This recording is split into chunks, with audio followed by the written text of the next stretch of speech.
26.3 million pesos nga balor sa mga gadget, vest, motorsiklo ug uban pang kahimanan nga gipamalit sa national headquarter sa PNP.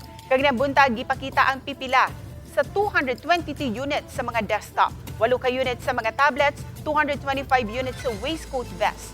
Aduna say 7 ka mga motorsiklo nga magamit sa mga wiper patrol ug dinaliang pagresponde aron mapatuman ang 3 to 5 minute nga response time. Gipalit og iapod-apod usab ang 82 ka mga units sa two-way radio alang sa mga city ug provincial offices nga sakop sa Central Visayas. Kini aron magamit diha sa mga nagkadaiyang operasyon. Dakong pasalamat usab sa kadagkuan sa Police Regional Office 7 sa mga lokal nga kagamhanan nga mi-donate sa nagkadaiyang police station, pagtabang sa kapulisan sa kalungsuran ug mga syudad. Pagpatunhay sa kahapsay ug kalinaw sama na lang sa gipanghatag nga mga sakyanan.